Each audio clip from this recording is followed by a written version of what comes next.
Thank you for being a part of today's focus group. No problem. So what we really want to know is what matters most to you as a prospective truck buyer. Well, I like rugged looks. Go on. And it has to have the off-road features to back it up. I want to take it everywhere. That's good. That's good. It needs to tow and haul sometimes, but I also want some nice modern features because it's going to be my daily. Ooh, I also need a back seat that hauls my friends. And, you know, the bills have really been racking up. My health insurance alone is basically a used car payment, so value, really important to me right now. I mean, you guys get it.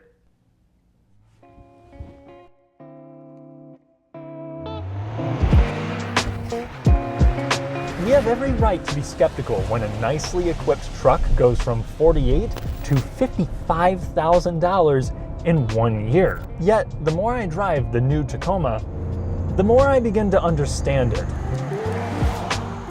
Just because I can grasp the proposition that Toyota's trying to make here doesn't necessarily mean I'm sold. For 2024, the Tacoma saw ground-up changes. The previous C-channel frame is now a stronger, fully boxed one. The old rear drum brakes have been replaced by discs. And it opts for a smaller, turbocharged 4-pot that offers better mid-range power.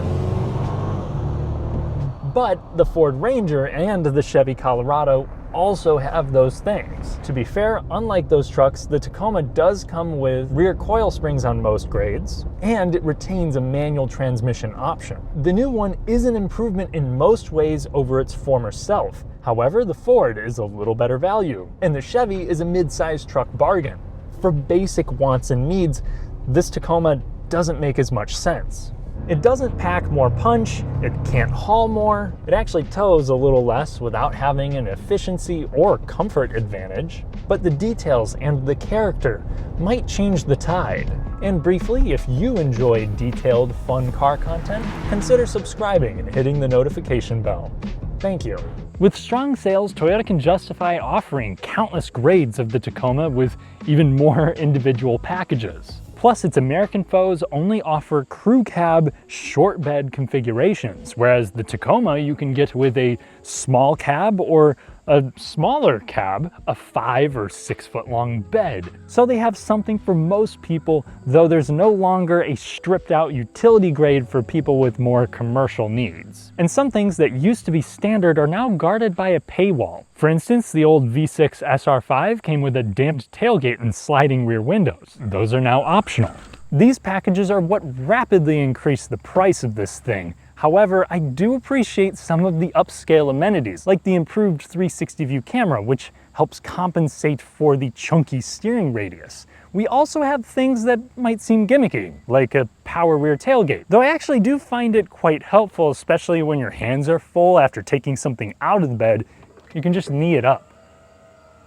I also want to give praise to the wide array of tie-down points with the deck rail system and the tough composite bed. While it is still on the lower end of the segment, the payload capacity has been improved over the former V6, and it can still tow over 6,000 pounds in most grades. That should be enough for your casual boating enthusiast, and that should also be sufficient to haul a sports car and trailer, so long as it isn't a new BMW. Bavarian Motor Works aside, the 2.4-liter turbocharged inline-4 can handle the truck's heft with ease. A low output version is standard with the SR Automatic, but with the high output, the low to mid-range passing power is a night and day improvement over the previous V6. The 8-speed automatic is also much better at picking a gear and sticking with it. The shifts aren't always Lexus smooth, but it works well in the background. Plus, for towing, there's a sequential mode, which allows you to choose the highest gear the transmission is willing to go in. Not quite the same as a manual mode, but I'd argue it's better for this kind of usage. And again, you can still get a 6-speed manual transmission, which I will review the moment that I can get my hands on one.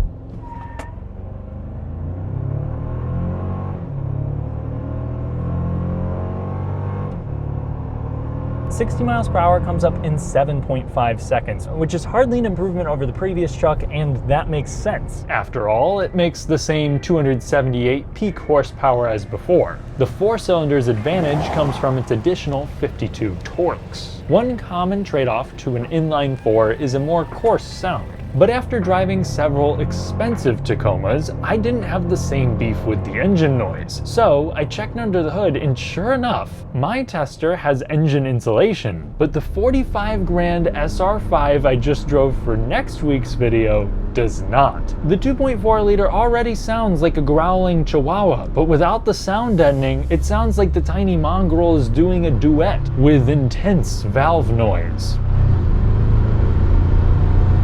Anyway, if you want a little more performance and a more eager response, I'd recommend the optional hybrid, which adds in an electric motor to the existing setup and boosts the torque to 465 pound-feet. It feels more effortless until you hit the upper range of the power band. Without electrification, the passing power is good, yet you do have some turbo lag to work around, and its American foes will dust it from a stoplight. But because my frontal lobe is finally developed, I don't really care about these things. Though, if you're a Tacobro, you probably do care about reliability, and you might have heard a thing or two about this new generation, so let's talk about it. While it's difficult to understand how widespread a problem is, the new automatic transmissions currently have 20 or so complaints on the NHTSA website. That's enough to where I'm sure Toyota has noticed it.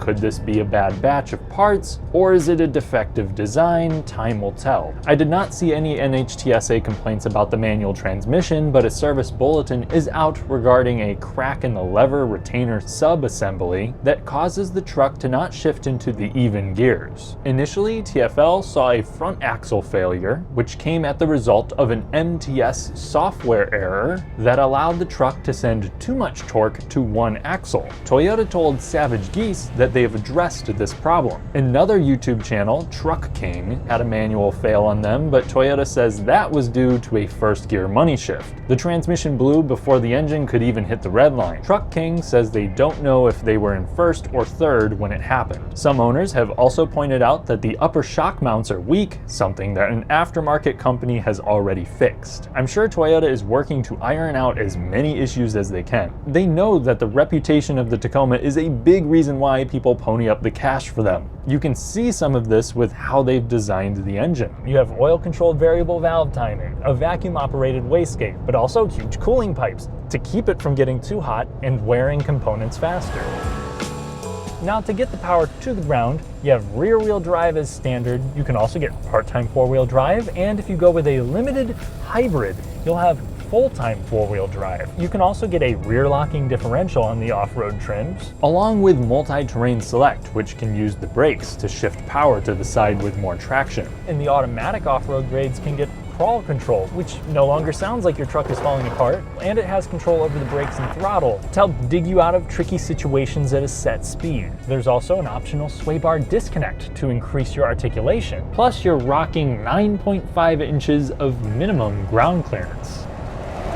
And I've also been surprised by how much I enjoy this on the highway. With the coil suspension, it smooths out bumpy bridges, wind noise is muffled, tire noise keeps itself at bay until you get closer to 75 or 80 miles per hour. And when cruising a little above 70, I was able to hit the EPA rating. So even for this kind of money, I'm not upset by the road trip experience.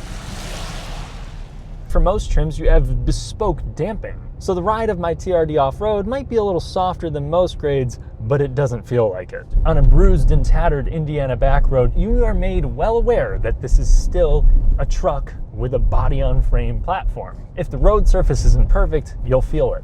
However, it's noticeably more composed than its predecessor. A large pothole might send a shock into the cabin, but I would rarely describe the ride as harsh, just a little more jittery than I would prefer. I'm not as enthusiastic about the steering, but I do like the lightweight with a little bit of build-up to give me at least a hint of confidence. It also has more precision than its predecessor, something that's easier to notice in the more nimble-feeling SR5. However, I drove the new Ranger, and that feels more agile and less vague. I wouldn't even try comparing this to something with a unibody like the Ridgeline, but if you're used to trucks, you'll probably be comfortable with this, except for the aircraft carrier turning circle, which got a little bit worse this year and definitely makes this a hassle in some drive-thrus or cities.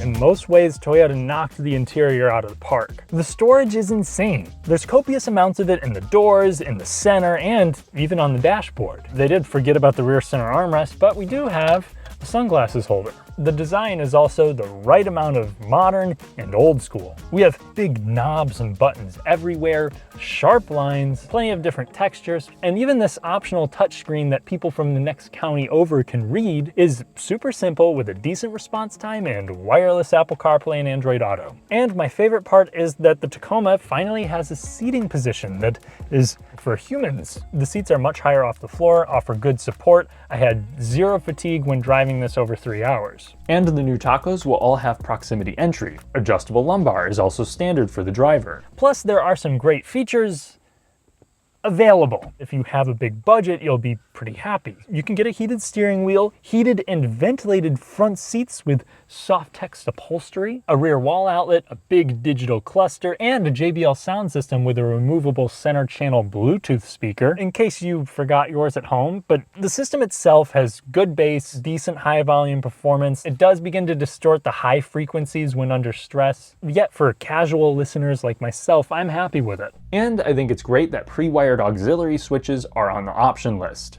I have enjoyed these niceties, but knowing that I can get a TRD off-road for $10,000 less makes me want to forget that they exist. No matter your wallet, the back seat isn't going to be too dignified for adults. Sitting behind myself at 6'3" in a merciful driving position, my knees do need to wrap around the seat, and there's not really a whole lot of space for them to go on the driver's side. Thigh support is also lacking. I do have enough headroom, but there's also no soft touch materials for where my elbows rest, so if you're going to be using this back seat constantly, I definitely say the extra money for the Tundra is worth it. For light family work, it should do. It's also a pretty versatile space. There's good storage underneath the seats if you don't get the hybrid, and you can fold them down as well. After living with this thing for a little over 500 miles, my thoughts are bittersweet. We have a mid-size truck that is competitive beyond its reputation. This is my favorite interior in the class. It has the right off-road features if that's your thing, the right configurations, a damn manual transmission option, an engine that is potent in the way that matters, and it seems to be responsibly turbocharged with reliability kept in mind. There are trucks with a softer ride, more agile handling, a little more towing capacity. But the Tacoma is still well-rounded, fresh, and has some charisma. It earns my recommendation so long as value isn't one of your top priorities. I think the consequences of shifting price points at a rate far faster than inflation has resulted in two polarized mindsets. One is, vehicles are more expensive these days, get over it. And the other is, I paid 10 grand less for my Tacoma in 2022. To me, both perspectives are valid, yet flawed. Saying everything is more expensive is technically correct, but the spread between trucks like the Tacoma and the Colorado or Frontier is now notably larger. We can't ignore that. Yet comparing the Tacoma to the previous truck's price as a way to say the new one is terrible is also misleading. Toyota improved a ton of things to the point where I do feel like it can justify the money factor for people that have been wanting a more civilized taco with comfy seats, a more potent powertrain, and a tougher, fully boxed frame. For the folks who just want something more basic, go pick up a 3rd gen or go with another truck. Compared to other brands, I think this has the best interior, I think the driving position is great, the tech is easy to use, and you get some cool features, but not everyone needs those. This is not a value king. You're also paying more for Toyota's resale and reputation for longevity. So why does it seem like a large amount of people hate the Tacoma? Well, in my opinion, every major redesign of a big product brings out the skeptics. Add in a price jump and social media's monetary incentive to stir up the pot, and you will have a mountain of anger. Yes, a small percentage of automatics are having a serious problem, but it's a first model year on a truck that sells 15,000 to 20,000 units a month. I hope Toyota resolves the issue, and I will check for more reports in future videos. However, this does not warrant a meltdown. We usually need a year or two to figure out the larger, consistent issues of a vehicle. That's just a much less interesting talking point for a video than $50,000 piles of shit are stinking up service centers. My personal viewpoint as someone who wants to daily drive a mid-sized truck is that the Tacoma nails the lifestyle buyer target, a demographic that tends to buy out of emotion far more than logic. This was a genuinely nice truck to live with. My list of grievances is short, and now I want a lot of the loaded model's features, but probably like a lot of other people, I don't know if I'll be able to afford one anytime remotely soon. Thanks for watching, and thank you to my channel members and supporters for helping me improve my content. I'll catch you in the next one.